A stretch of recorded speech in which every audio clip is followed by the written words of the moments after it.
Sir ನನ್ನ ಹೆಸರು ಶಾಬಾಜ್ ಅಂತ. ಹಾಂ ಹಾಂ ಸಂವಿಧಾನವನ್ನು ರಕ್ಷಣೆ ಮಾಡಬೇಕು ಅಂತ ಹೇಳಿದ್ರು. ಇವಾಗ ಅನಂತ್ ಕುಮಾರ್ ಹೆಗಡೆ ಅವರು ಸ್ವಲ್ಪ ವರ್ಷ ಹಿಂದೆ ಅವರು ಜಾತ್ಯತೀತ ಎಂಬ ಪದವನ್ನು ಸಂವಿಧಾನದಿಂದ ತೆಗೆದು ಹಾಕ್ತೀವಿ ಅಂತ ಒಂದು ಮಾತನ್ನು ಹೇಳಿದ್ರು.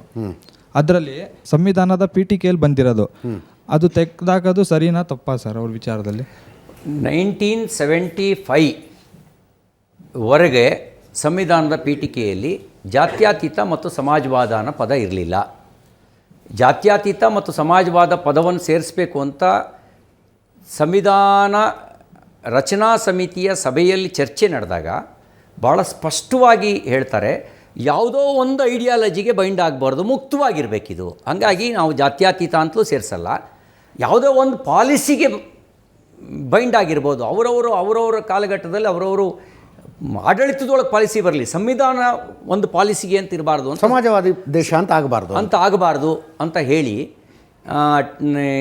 ಅಂಬೇಡ್ಕರ್ ಅವರು ನಿರಾಕರಿಸಿ ಸ್ಪಷ್ಟವಾಗಿ ಸಂವಿಧಾನ ರಚನಾ ಸಮಿತಿಯೊಳಗೆ ಯಾವುದೂ ಶಿಫಾರಸ್ಸಾಗಿರಲಿಲ್ಲ. ಆಮೇಲೆ ತುರ್ತು ಪರಿಸ್ಥಿತಿ ಸೇರಿಸಿದರು. ತುರ್ತು ಪರಿಸ್ಥಿತಿಲಿ ವಿತೌಟ್ ಡಿಬೇಟು, ವಿಪಕ್ಷಗಳೆಲ್ಲ ಜೈಲಲ್ಲಿದ್ದಾಗ ವಿತೌಟ್ ಡಿಬೇಟ್ ಸೇರಿಸಿದರು. ಹೋಗಲಿ, ಜಾತ್ಯತೀತ ಅಂದರೆ ಏನು? What is the meaning of secularism? ಓಲೈಕೆನಾ? ಭಾರತದ ದೃಷ್ಟಿಯಲ್ಲಿ ಹೋದರೆ ಸರ್ವ ಪಂಥ ಸಮಭಾವ.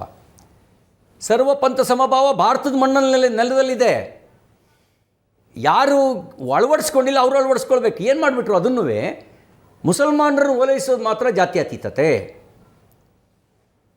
ಜಾತಿಗಳನ್ನು ಎತ್ಕೊಟ್ಟೋದು ಜಾತ್ಯತೀತತೆಯ ಲಕ್ಷಣ ಅಲ್ಲ. ಜಾತಿಯನ್ನು ಎತ್ಕೊಟ್ಟೋದು ಜಾತ್ಯತೀತತೆಯ ಲಕ್ಷಣ ಆಯಿತು. ಅಹಿಂದ ಜಾತ್ಯತೀತತೆಯ ಹಿನ್ನೆಲೆಯಲ್ಲಿ ಹುಟ್ಕೊಂಡಿದ್ದ? ಅಹಿಂದ ಹೇಳೋನು ಜಾತಿವಾದಿನೋ ಜಾತ್ಯತೀತನೋ? ಜಾತ್ಯತೀತ ಆಗಿದ್ದರೆ ಅವನು ಸರ್ವ ಪಂಥ ಸಮಭಾವದ ಬಗ್ಗೆ ಮಾತಾಡ್ತಾನೆ, ಸರ್ವ ಜಾತಿಯನ್ನು ಸಮಾನವಾಗಿ ಕಾಣ್ತಾನೆ. ಇಲ್ವಲ್ಲ ನಮ್ಮಲ್ಲಿ ಎಲ್ಲಿದೆ ಅದು? ಹಾಗಾಗಿ ಈ ರೀತಿ ತಪ್ಪು ಅರ್ಥದಲ್ಲಿ ಬಳಕೆಯಾಗುವ ಜಾತ್ಯತೀತತೆ ನಮಗೆ ಬೇಡ. ಸರ್ವ ಪಂಥ ಸಮಭಾವದಲ್ಲಿ ಕಾಣುವಂಥ ಜಾತ್ಯತೀತತೆ ಮಣ್ಣಿನ ನೆಲದಲ್ಲೇ ಇದೆ. ಹಾಗಾಗಿಯೇ ನೂರಾರು ಮತ ಸಂಪ್ರದಾಯಗಳು ಹುಟ್ಕೊಂಡಿರೋದು, ಸಾವಿರಾರು ಭಾಷೆಗಳು ಉಳಿದಿರೋದು.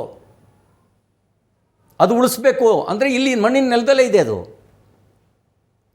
ಹಾಗಾಗಿ ನಿಮಗೆ ಗೊತ್ತಿರಲಿ, ಡಾಕ್ಟರ್ BR ಅಂಬೇಡ್ಕರ್ ಅವರು ಕೊಟ್ಟ ಸಂವಿಧಾನದಲ್ಲಿ ಜಾತ್ಯತೀತ ಮತ್ತು ಸಮಾಜವಾದ ಅನ್ನೋ ಪದ ಇರಲಿಲ್ಲ.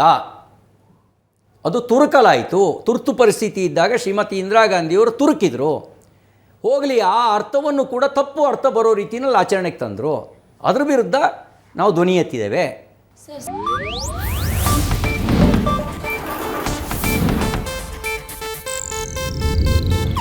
ಇದು ಏಷ್ಯಾನೆಟ್ ನ್ಯೂಸ್ ನೆಟ್ವರ್ಕ್ ಪ್ರಸ್ತುತಿ.